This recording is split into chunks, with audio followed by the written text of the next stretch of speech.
What the hell are we supposed to use, man? Harsh language?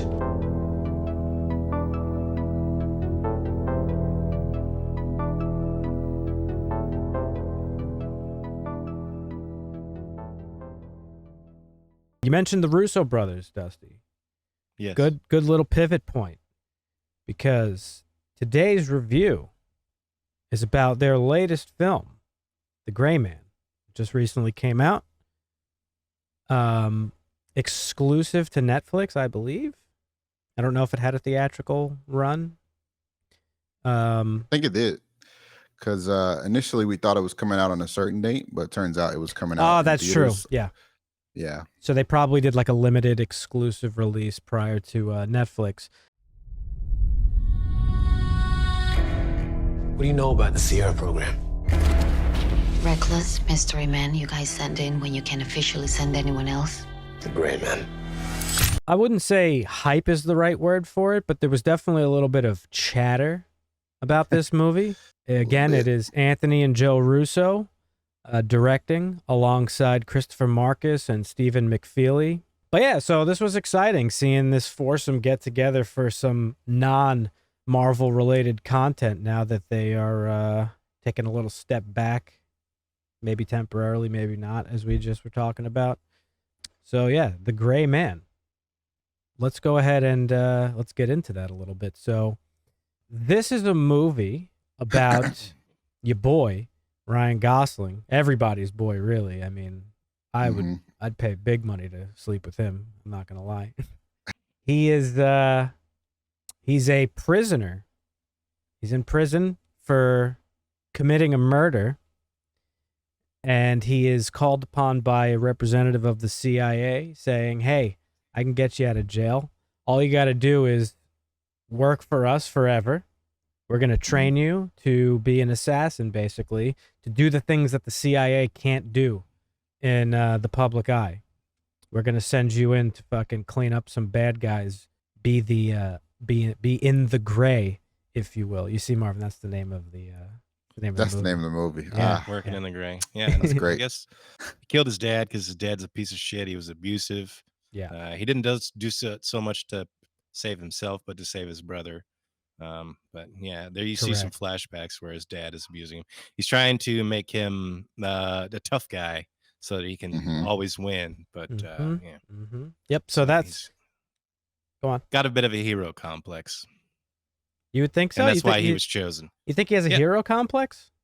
Nah. Oh, I guess not a complex, but well, hero complex to me insinuates that the person is like kind of full of himself, like, yeah, I'm a do-gooder, I do the right thing. He doesn't strike me as that type of character. He just did the right thing, and that's why the CIA wanted him, is because like he won't basically be what the other characters in this movie who we have. I guess complex would be the bad choice of word. I mean, I guess hero, just because he does the right thing without being asked, because he knows it's the right thing to do. That seems to be his mantra. Yeah. So this group that the CIA created, Sierra. Yep, Project Sierra. They are meant to take out like actual shitheads, like bad people. So the gentleman in charge of starting this group, who spent his whole life, Fitzroy, played by Billy Bob Thornton, it is intended to be like a good thing. Like they do good stuff, but things are not as they may seem to be in this film. There's a bit of a mystery afoot. And Ryan Gosling, a mystery that is like told to us like 20 minutes in. Yeah, yeah. It actually takes off very quickly. So we got our main character here, folks, Six. The man's so badass he doesn't even have an actual. His name is just a number, Six, played by Ryan Gosling. We catch up to him in the very beginning of the movie. He's sent on a mission to assassinate an unnamed target. Turns out he's agent number 4. And it seems like the CIA has sent number 6 to kill number 4. Like they're cleaning up. They're getting rid of some people. And number 4, with his final breaths, he gives 6 a flash drive with some sensitive information on it. And he says, yo, this group, this Project Sierra, these CIA guys, they're no good. They're going to kill you next. This sets us off on the course of our plot here. Basically, Six is on the run from the CIA, and the person that they hired, Lloyd Hansen, played by Chris Evans. Mr. Trash Dash. Yep, Mr. Trash Stash. Yep. And this is like a chase kind of movie. Yeah. Very very reminiscent of like the Bourne movies. Yep. Somewhat reminiscent of like a film like Taken. Clearly, Six is a man of very particular set of skills. Some of our supporting characters, we got Danny Miranda, played by Ana de Armas. She's Six's sort of partner, and very forgettable character. Yeah, they tried to not make her forgettable, but she definitely was a little bit. Right. She's sort of wrapped up in this whole thing as well. Yeah. We got Jessica Henwick playing Suzanne. She's a CIA agent. Mm-hmm. She is Miss from Colleen Wing. Yeah, Colleen Wing. I was just gonna say from Iron Fist. the show everyone wants to forget, Iron Fist. She was great in that show, though. Like, she did an amazing job. Yeah, I can't say the same for this movie. We'll get into that a little bit later. But we got Roger Jean Page as another CIA agent, Carmichael. He's kind of like the piece of shit of the movie. Now, he is from Bridgerton, which is a show that I'd never watched, but I know it's like a fairly popular show. Another Netflix one. And he's supposed to be good in that movie, in that show or movie. I think it's a show. He was terrible in this. Awful. This felt like some fucking like I was watching CW or some shit. Oh, it was dude, real bad. I'm glad. I'm glad you brought that up because between him and Jessica Henwick, like those two together, were the worst parts of the movie it was for bad. me. It was like this is almost a different movie. Bad. Like, yeah, for sure. Like real bad. Yeah. Right off the bat, to me, the dialogue seemed just weird. I don't know if that's the acting or is that just the script. Like, do you mean all together or just them two? All together. But as we progress through the movie, though, I see that the movie is not as serious as I thought it was initially. Right. So I start to embrace some of the comedy and like the weird shit that they're saying. Yeah. And I guess it gets a little more enjoyable. Mm-hmm. I definitely felt similar. Some of the dialogue is a little bit like not great. Some of the acting is not great at times. Yeah. Even from our main characters, I honestly didn't think Ryan Gosling did that great of a job in this movie, to be perfectly honest. And I think he's like one of our best actors out there. He, I know, was supposed to kind of, I'm sure he was written as like the broody, like quiet, like guy. Yeah. But because we don't even get his name, right? We just know he's Six throughout the movie. So maybe they kind of wrote it that way to where he's just like, right. You know. But most of like the acting in this movie was on Chris Evans. And so Chris Evans, folks, he plays the villain of this film, as we said. He's basically an independent contractor. He's the guy that the CIA hires that will do fucking anything to get the task done. Anything. He was fucking relentless. We come to learn that the information that's on this flash drive that Ryan Gosling has contains information that basically says that Carmichael, the head of this CIA group, he hires Chris Evans, Lloyd Hansen, to do like some really terrible shit to get a job done. He'll go out and blow shit up. He'll kill civilians. He doesn't care about collateral damage. It's something he says a couple times in the film. Like, the good thing about being me is that I don't give a shit about anything. I'm just here to do the job. Mm-hmm. Family members, civilians, who cares? Yeah. Destroying fucking Prague. Yep. Check it like off the list. Destroying Prague. Like the whole fucking city got destroyed. Both of those main characters had some insane plot armor too. Like John Wick levels of plot armor. Yeah. I mean, I know that they're our main characters, so it's kind of expected.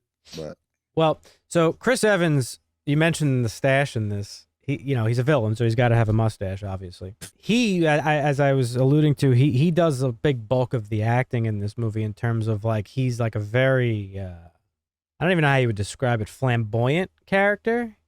He's like very sarcastic and in your face and like Chris Evans was having fun with this role for sure. Like after 10 years of playing like a goody two shoes Captain America, Right. like he's for sure having fun playing villains. I thought he was the best part of the movie, Chris Evans. Thought he did a really good job, but the way his character was like so in your face and so bubbly, it actually made Ryan Gosling look like a weirdo because Ryan Gosling was just so low key and so quiet. Almost had like a shyness to him. Right. So Chris Evans, anytime he was like on the screen, which is majority of the movie, he kind of just outshined like everybody else. And again, it's probably a side effect of how the characters were written. But yeah, but Chris Evans was a standout to me. You must be Lloyd. What gave it away? The trash stash. It leans Lloyd. Easy. Yeah, towards the end, it was like I was over it. I definitely liked him, but I didn't really have a favorite character in this movie, which is like not a good thing, I think. Mm-hmm. And I think it's all the things you've been pointing out. Like it was only Chris Evans carrying it, and everybody else was just like, Yeah. we're kind of here. Person I did think was actually really good as well was Julia Butters. She played Claire. Claire is another big part of the plot. Claire is Fitzroy, Billy Bob Thornton's adopted niece, basically, and she's been dealt a bad hand of life. Her parents died. She shortly after got diagnosed with some sort of heart thing that she needed a pacemaker, Right. and she's under the care of her uncle Fitzroy, played by Billy Bob Thornton. And Fitzroy knows the life that he lives. He knows it's a dangerous one. He puts basically her care when he's not around in the hands of Margaret Cahill, another former CIA operative, played by Alfred Woodard. We get a nice scene to set up a little bit of an emotional connection between Claire and Six. Six is one of his missions in his career is basically babysit her. You know, there's like an attack on the house where she's staying, and she has like a heart thing. Pretty much everything that could possibly happen happens, and he has to take care of her. And boom, there's your little bit of emotional connection. Well, Claire was kidnapped by Lloyd Hansen to get at Fitzroy to extract information. So she's kind of under threat the whole movie. And this movie kind of turns into, so I said it's like similar to Taken, in that big part of the movie is Six obviously trying to like clear his own shit up. He's also trying to like rescue her primarily from the clutches of Chris Evans. And I thought she was actually really good. This movie, I feel like, was two movies combined into one, because the first half of this movie is like a pretty good like a spy craft thriller kind of thing. They like set it up that way. And then at one point, right around Prague, this shit fucking jumps the rails, and it's like this over the top, like crazy fucking action movie, like way beyond the point of like reality. And honestly, it kind of like took me out of the movie a little bit. Yeah, that's when the plot armor started to really kick in for our boy. I mean, he was fucking outplaying a full team of killers while he's handcuffed on a bench. Yeah. And like all this shit is happening. I think it was a little bit ridiculous. Like I said, I understand plot armor, but there was no finesse to it. Like I'm thinking of like, when I think of like John Wick, right? He's this badass guy. He's the shit. He can't, nobody can take him out, but it feels a little bit more, they smoothed it over a little bit more. Well, but with this, it was just so over the top. It was like, okay, this doesn't make any type of sense.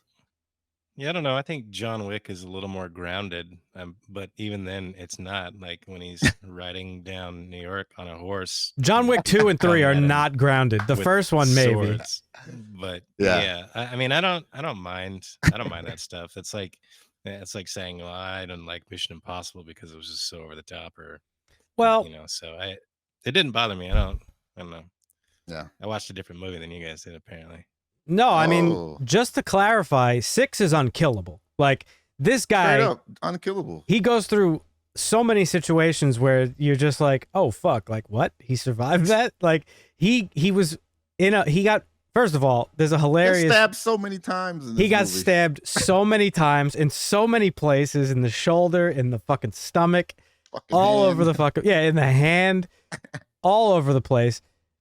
he survived like multiple grenades at his feet.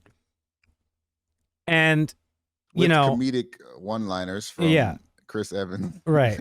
And I know, like, that part of the mission for Chris Evans was to recover the goods, the data, and also kill Six. But he had so many opportunities to kill this dude where he just didn't. But I understand why. That was like a bit of a cat and mouse thing. Yeah. Part of Chris Evans' character is Lloyd. Lloyd is like a very conceited person. And in his hubris, he wanted to prove that he was better than Six, who's infamous at this point in the film. He's developed quite a reputation for himself. Both of them have. So that was kind of his little like side thing, is to prove that he's better than this guy. So I get that part of it.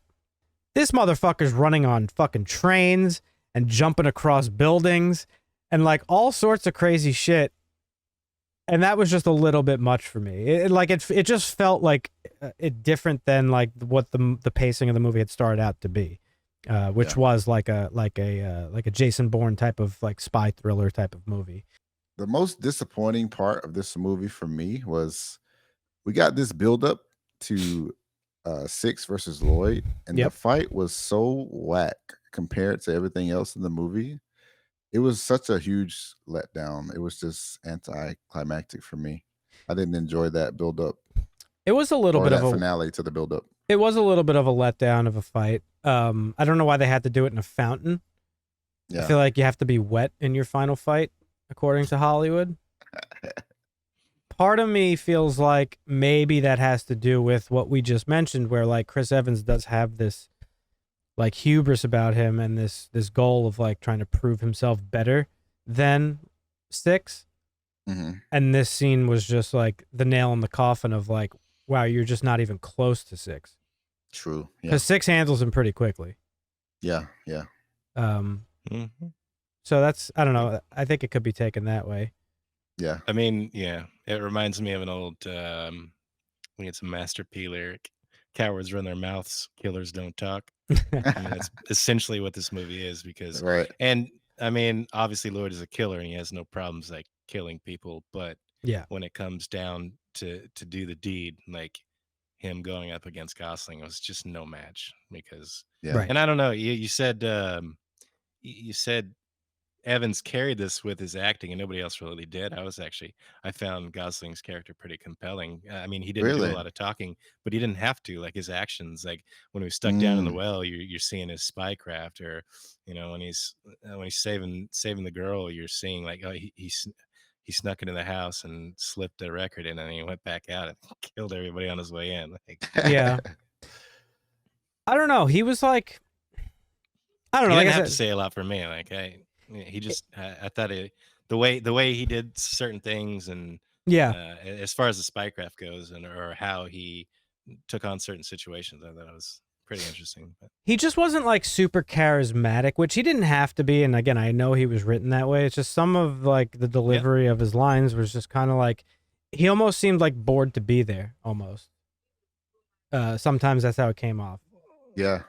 I mean, but that's where he was. Like, he thought he was working for the good guys, and he's told to go kill somebody, and there's a kid in the way, and they're like, casualties are fine, take the shot. And he's like, no, fuck this. Right. And he takes out the target anyways, and then he finds out that the target is the spy. And then so he's thrust into the situation he doesn't want to be in. He doesn't know who he can trust. He calls Billy Bob's character, and he gets him out of there, but then they get to Billy Bob's daughter, and so he has to turn on him. So he is just like, it's everybody against him. And his only goal is to, like, I want this to be over when I get out of this. If I want to be fucking done with this. But then he has this burden on his shoulder of like, this girl's in danger. So now I got to do this, because like, I don't know. I thought it was interesting the way he played it all out. But overall, I had a lot of fun with this movie. I thought it was really good in terms of like what it was. A fun, action movie. I do wish there was a little bit more of the spycraft in it, because they set it up that way, and for me those were my favorite parts of the movie. You talked about pacing. The pacing actually started off, it felt a bit off to me. Like they tried to put us right into the action, but it felt kind of forced for some reason. Overall, I thought the action was it was okay. I don't think there was much interesting about the plot. Comedy definitely helped this movie a lot. The movie kind of felt like a parody of itself at sometimes. It was kind of weird. What do you mean by that? I don't know. There was just some like cheesy scenes where it felt like campy sometimes in this movie, I think. Okay, yeah, I could see that. Yep. I can agree with that. Overall, though, I would probably give this like a 6.5. It's rated on IMDb at the moment 6.6, so you're kind of right there with general audiences who have seen this. I do want to mention briefly about Ana de Armas. We didn't talk about her too much, and you said she's forgettable. Yeah.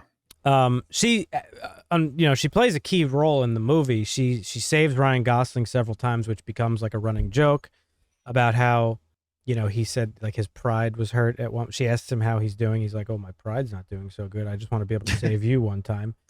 And there's a lot of like, kind of. I'm not gonna go ahead and say this is like woke and they're trying to force a fucking strong female into the role, but at times it did feel like they were trying to prop her up to be more than what she turned out to be. I mean, she was a very essential character in the movie. She was very helpful. She did a lot of good stuff. But then all of a sudden she's running around with like a fucking grenade launcher and like doing like literally running at people shooting at her like fucking Rambo. Precision accuracy. Which felt a little out of place.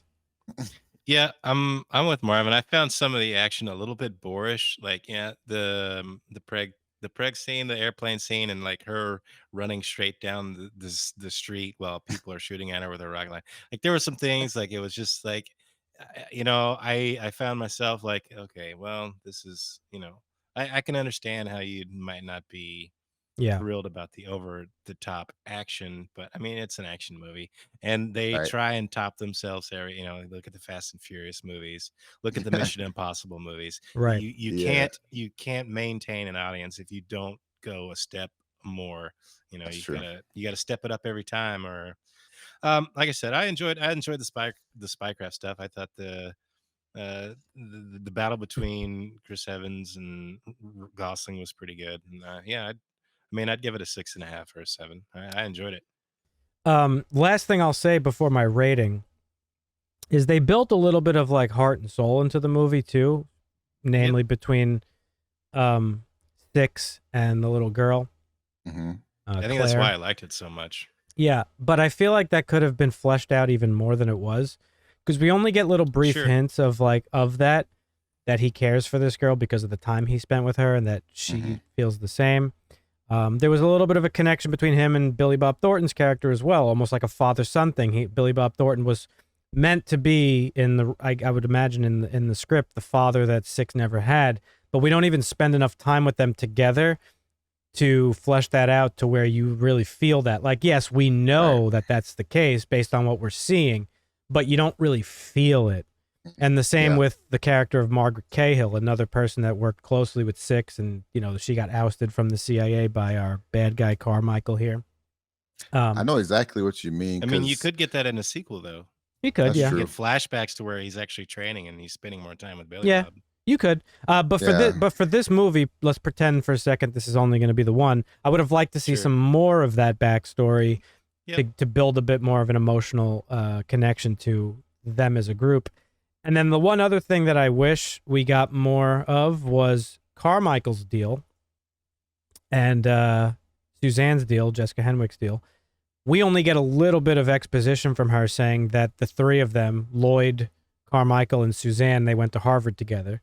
And it's hinted at that Carmichael basically had help from a way higher up rise through the ranks of the CIA to eventually oust Billy Bob Thornton and Woodard's characters, and that there are some darker forces. She mentioned shadow government shit at play. I would have liked to see a little bit more of that. Again, they did set it up for the possibility of a sequel where more of that will be fleshed out, but for this movie alone, I would have liked to see a little bit more of that. So for me, considering all those things, I thought, like, again, the action wasn't anything you haven't seen before, nothing super creative. even the more over the top stuff. I would give this movie like about a 6. I think I'm pretty much on board with you guys. Like, Yeah. we're pretty much all on the same page. There you have it, folks. There's The Gray Man. Fun movie. Not the best action movie I've ever seen. I don't know if I'd watch it again, maybe someday, eventually, if I'm bored. But on Netflix, if you're a Netflix subscriber, it's free for you, so check it out. See what you think.